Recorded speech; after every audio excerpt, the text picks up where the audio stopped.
Hi and welcome to T10 Info TV SK channel. My name is Syed. Here I am with the latest news for 18th August 2023.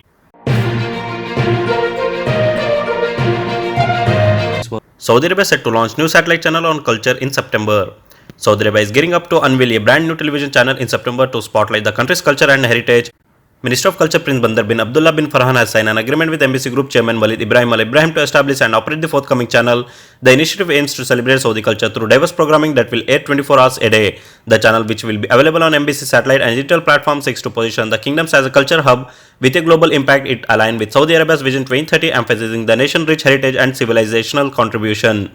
The channel is expected to provide a modern and dynamic portrayal of Saudi culture, offering content that appeal to both intellectual and the general public.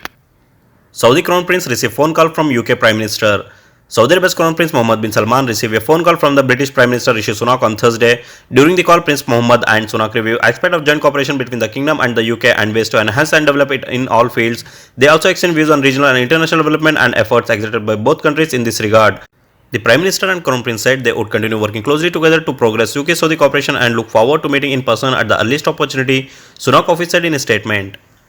Saudi Arabia discussed defense cooperation with Russia, China, Pakistan and Iran. Saudi Assistant Minister of Defense Engineer Talal Al-Utaibi discussed various aspects of defense cooperation with senior officials of Russia, China, Pakistan and Iran. The discussions were held on the sideline of the 11th Moscow Conference on International Security, which concluded here on Tuesday.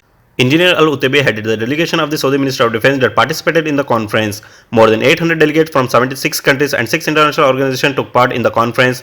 They included 26 defense ministers and 16 deputy defense ministers and chief of general staff, in addition to senior defense and security policy makers from various countries. Delegations from 12 more countries led by department chief as well as ambassadors and military attaches accredited to Russia also attended. The conference aimed to discuss modern military challenges and threats and to enhance the benefit and keep abreast of all that it proposed by decision makers and experts interested in the field of politics, defense and security in the world. At least 10 died in Malaysia after plane crashes onto expressway. At least 10 people have died after a charter plane crashed onto an expressway north of Kuala Lumpur on Thursday. The plane carrying 6 passengers and 2 crew members departed from Langkawi International Airport and was headed to Sultan Abdulaziz Shah Airport, the Civil Aviation Authority of Malaysia said in a statement. First contact made by the aircraft with Subang Air Traffic Control Tower was at 2:47 pm local time, 2:47 am, and landing clearance was given at 2:48 pm according to the statement. At 2:51 pm local time, the control tower observed smoke originating from the crash site, but no mayday call was made by the aircraft, the statement added. Pakistan arrests more than 100 over church burning. More than 100 people have been arrested in East Pakistan city after thousands of Muslims burned churches and vandalized homes. The violence in Jaranwala was sparked by claims that the 2 Christian men had torn pages from the Quran. The historic Salvation Army Church was still smoldering on Thursday, one day after the riot. The ruins has been surrounded with barbed wire as the situation remains tense. Public gatherings have also been restricted for 7 days in Faisalabad district, which include Jaranwala. The 2 men accused of damaging the Quran Islam holy book have not been arrested, though they have been charged with blasphemy, which is punished by death in Pakistan. Even though Pakistan has yet to sentence anyone to death for blasphemy, a mere accusation can result in widespread riots. Chandrayaan-3 India lunar mission inches closer to moon. India's third lunar mission is inching closer to the moon. It will explore South Pole, where it aims to set down a lander and rover on 23 August. On Thursday, the lander detached from the propulsion module which carried it close to the moon, beginning in its last phase of the mission.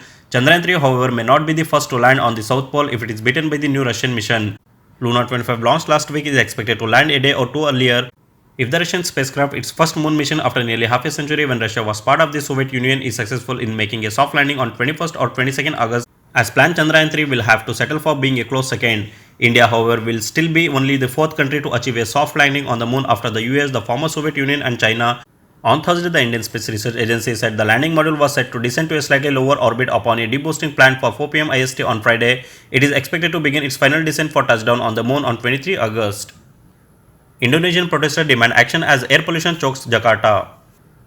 Dozens of activists in Jakarta held a protest on Wednesday over worsening air pollution as residents and experts linking health problems to poor air quality that has made the Indonesian capital one of the world's most populated city. Jakarta has consistently ranked among the 10 most polluted cities globally and regularly recorded unhealthy levels of PM 2.5, a measurement of particulate matter, solid and liquid particles suspended in the air that can be inhaled and cause respiratory diseases. India's biggest airline adds new flight to Middle East as demand grows.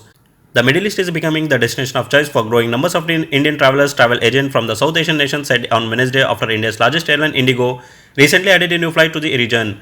Indigo, which control about 58% of India's domestic market, launched 2 new direct flights last Friday connecting Ahmedabad with Jeddah and Abu Dhabi. The carrier said it aims to expand travel connections and fortify ties between India and the Middle East. Georgia prosecuted 6 March trial date for Trump and 18 others in election case.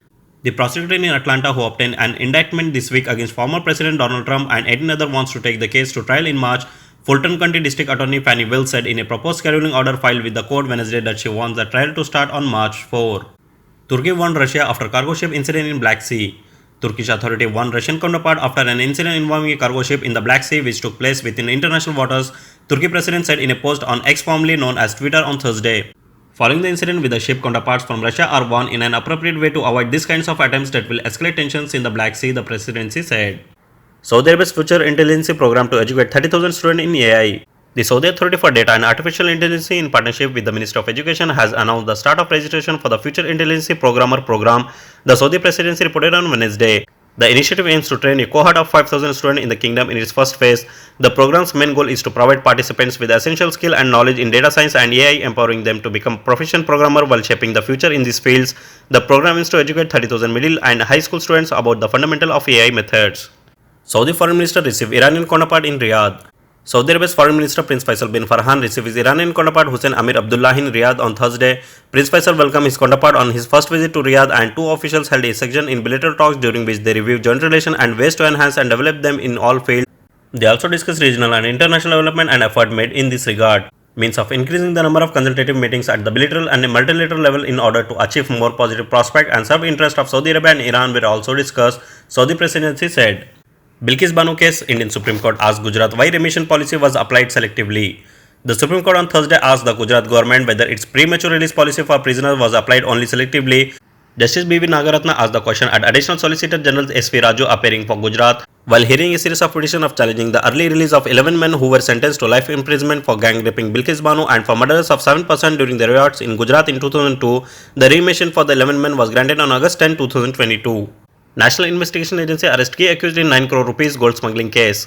The National Investigation Agency on Thursday arrested an accused in connection with the seizure of gold bars worth of 9 crore rupees. It was seized at the Jaipur International Airport in 2020. India launches Flood Watch app for real-time flood updates. Amid a rise in flood-related incidents in the country, including loss of life and property, the government Thursday launched an app to disseminate real-time information on the flood situation in affected areas.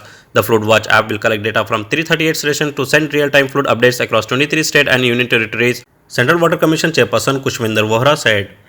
Haryana No Violence Co-Vigilante Bittu Bajrang sent to 14 days judicial custody. Co-Vigilante Bittu Bajrangi, arrested in connection with communal clashes in Nu earlier in this month, was sent to 14 days judicial custody on August 17, police said. Mr. Bajrangi was produced in a Nu court on August 17 from where he was sent to judicial custody in Nimka Jail of Faridabad district, a senior police officer said. Pakistan Election Commission new constituency 4 months to be required before elections. The Election Commission of Pakistan has sought assistance from the provincial government and Statistical Institute for the new constituency, saying that it will take 4 months. In a statement issued on Thursday, the Election Commission has said that it has been decided to draw new constituency as per the official published result of the recent digital census 2023. The Election Commission has also issued a notification of the schedule in this regard.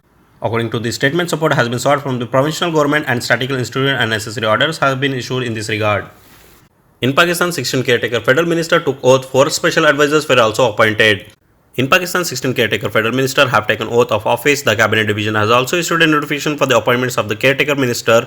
President Arif Alvi administered the oath to the supervising federal minister in the ceremony held at the President House on Thursday evening. Prime Minister Anwarul Haq Kakkar was also present on the occasion. Jalil Abbas Jilani will be the foreign minister in the caretaker federal cabinet. He served as the foreign service of Pakistan for a long time. Jalil Abbas Jilani has also been the foreign secretary and ambassador of Pakistan to the United States. Sarfaraz Bukti will be caretaker home minister. He is a senator of Balochistan Awami Party and has also served as a home minister of Balochistan. That's all in today's headlines. Keep watching TTN Info TV SK channel by subscribing and do hit the bell icon to receive notification and more updates.